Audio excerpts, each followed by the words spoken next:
Welcome to Brain versus Heart. Forgive me for my tired voice, I just woke up.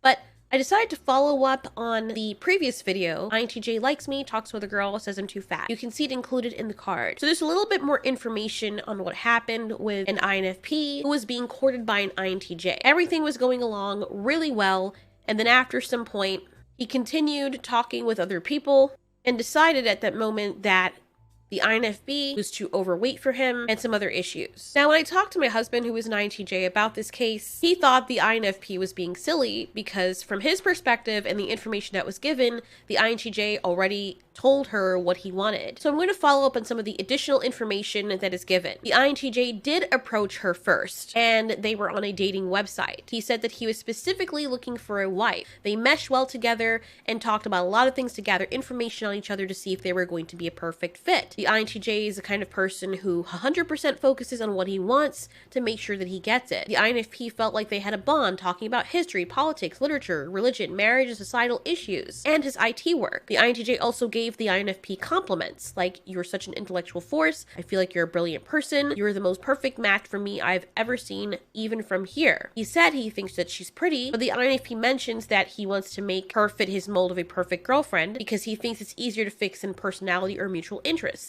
And I'm guessing he means physically, since he brings up his weight later. Just like an INTJ would, he looks at statistics for things that cause divorce and discusses it with her because he wants to make sure his marriage will be divorce-proof.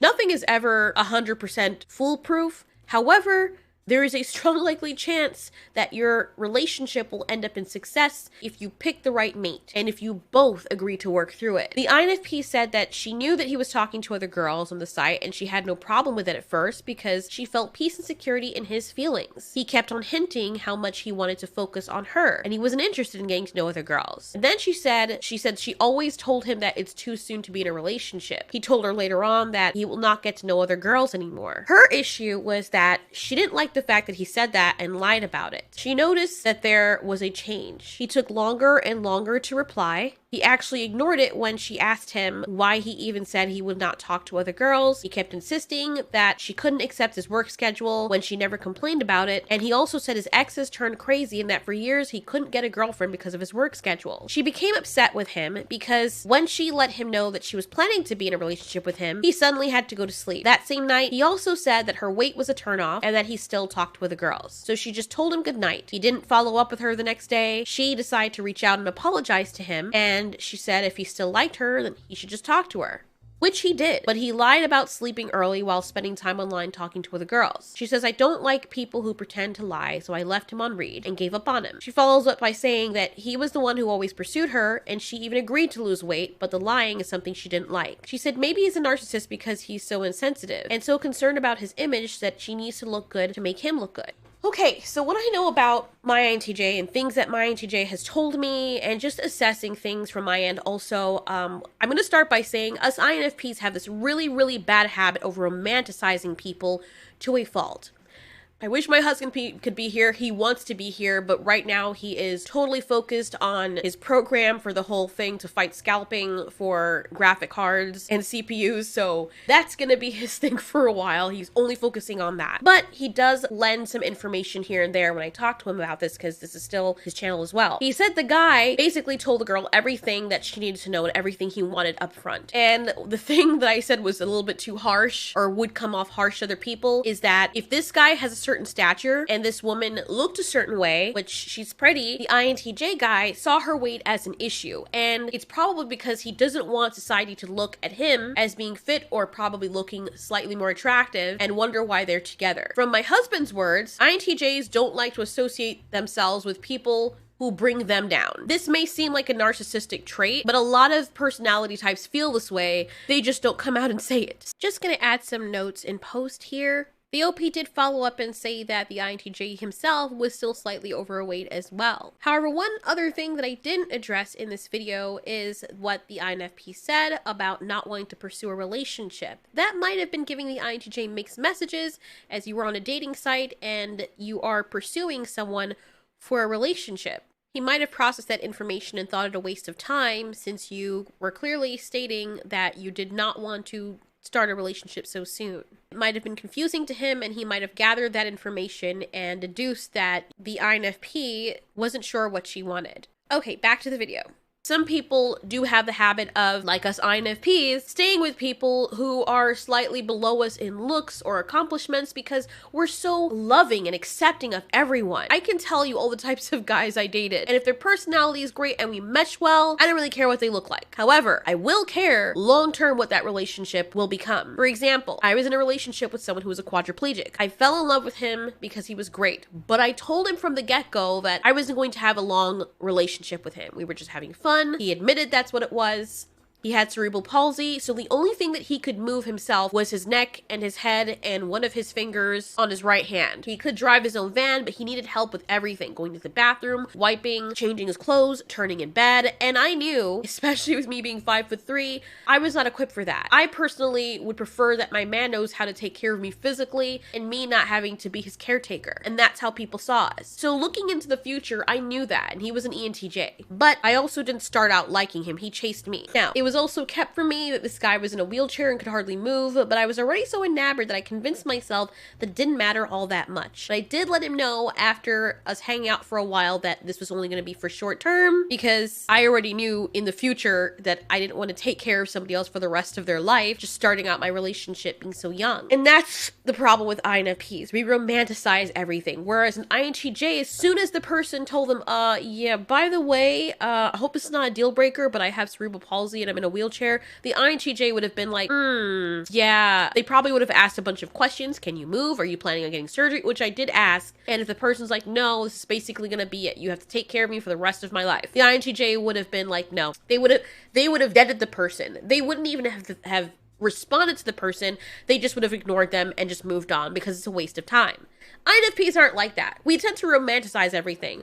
We tend to see clear signs of somebody having a personality or certain things that we know are going to be a problem later and just ignoring it. And it is possible that the INFP in the original post saw these things, but she was enamored with this guy that she might not have correctly interpreted what he was saying or just taking at face value what he was saying. It is possible that the INTJ also recognized this and decided that even though this girl was wonderful, either there was a better pick somewhere else who was more mature, or he looked at her behavior and decided that this person is either very feely, they need to be around me all the time, or they're romanticizing me. This is going to be a problem later if I have to be away from them a lot, and he's just nipping it in the bud.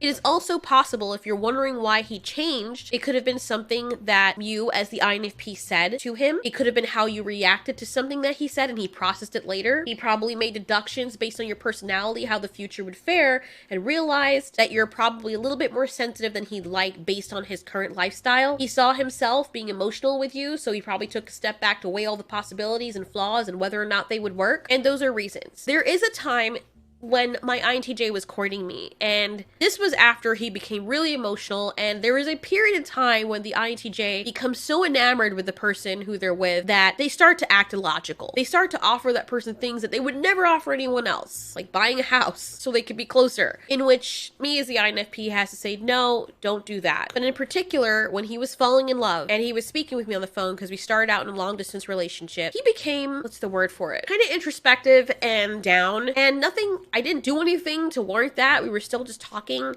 And then he started saying all these things, such as, I feel like at some point I'm going to do something that's going to be a deal breaker for you. It's hard to get along with me. A lot of people don't understand me. All my other girlfriends left me. And he starts throwing all these things at me like he's trying to get me to leave. There is always that period in time, and the other INTJ I dated a long time ago did the same thing. It's always this period in time when they're in love, and then they start to give you an out because they want to make sure you understand all the flaws and who it is you're going to a relationship with, because they don't want to have to deal with all the heartache and this be a problem later. They just want to nip it in the bud, put everything on the table now. So I told him, I said, that's not going to happen unless you do these things. If you lie, if you cheat, if you do this, those are huge deal breakers for me. Otherwise, I am one of the most loyal people you will ever meet. If you do not hurt me, I am staying. I told him at that point, I'm sure there are flaws about you that I would have to learn to love, and we'd have to learn to get along. There's all the things about me that you would find as flaws, and we can also complement and help each other grow. That's part of growing. And I don't think enough people do that in the modern age.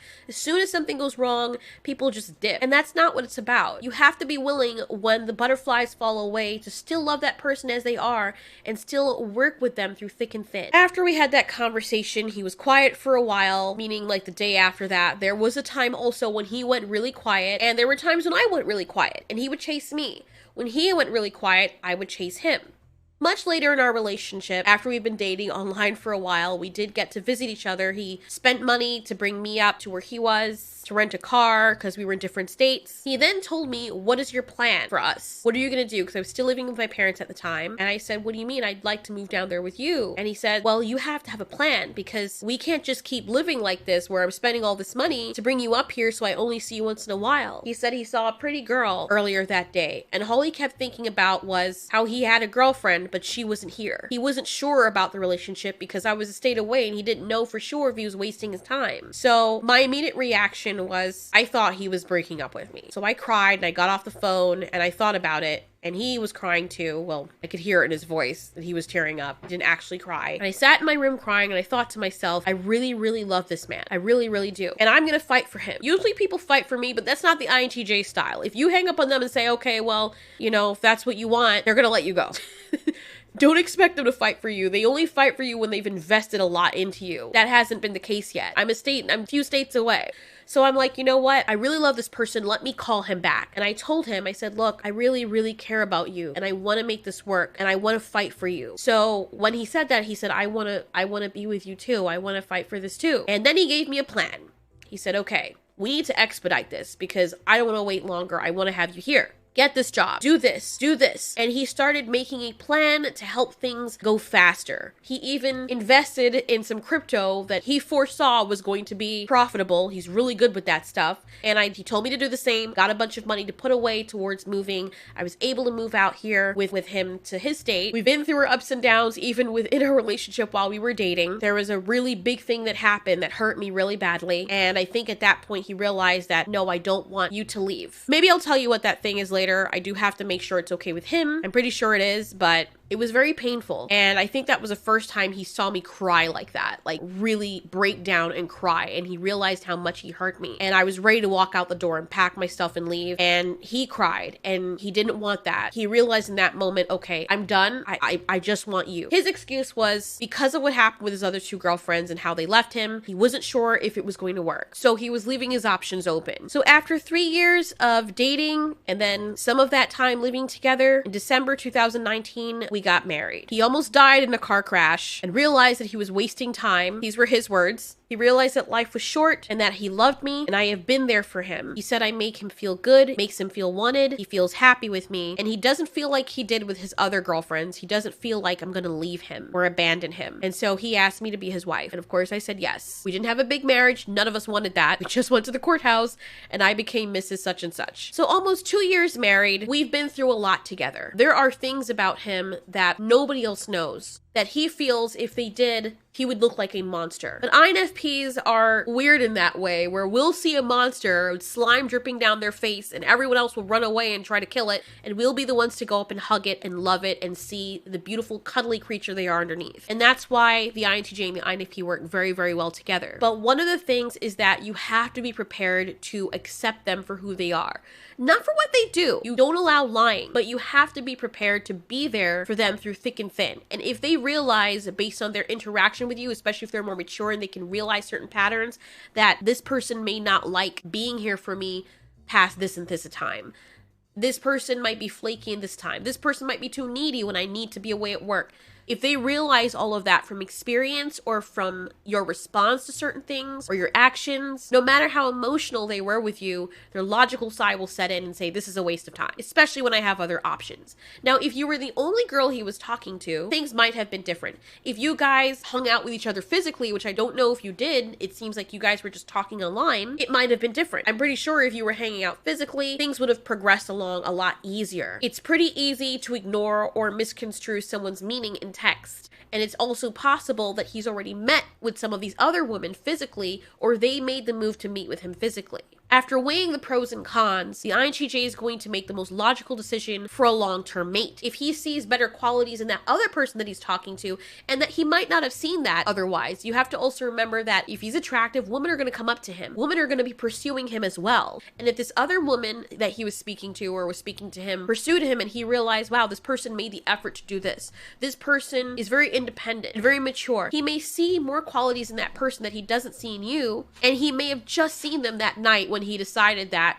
I don't think I want to pursue this person anymore. It's painful, but I think it's also a good thing that INTJs will just come out and cut the cord instead of leading you along, because you don't want to be in a year-long relationship with someone you realize that they're actually interested in someone else. He also probably didn't tell you because he was already cutting away from you and he didn't see the point of telling you that he was speaking to other people. So based on the information, I hope that cleared things up. I hope for the people watching, you kind of get some more psychology with INFPs and INTJs. There will be more follow-up videos for other topics, but that's most likely what it is. At this point, based on the extra information, it is best that you move on and allow him to move on, because clearly mentally and emotionally he already has. He's not just looking at who makes him feel good, he's looking at what are the chances this person with whom I'm speaking is going to be a good fit for me as a lifelong partner. Not just someone who will like me now and then be upset with me later because of my schedule or me not being there enough. It's possible, I don't know, but it sounds like the guy is older. So he could probably recognize patterns in your speech and your behavior that tells him that's something that I don't want to experience later, because this is similar to another experience that I've had. INFPs also have the same thing, except that we are worse at cutting it off at the tip. We usually let it go on for a lot longer because we try to tell ourselves, oh, this person's great. So I hope that answers the question. I'm sorry this video was so long. I tried to get everything out there. If there's any other questions or concerns or suggestions that you have for videos, please leave it in the comments, and we'll see you in the next video.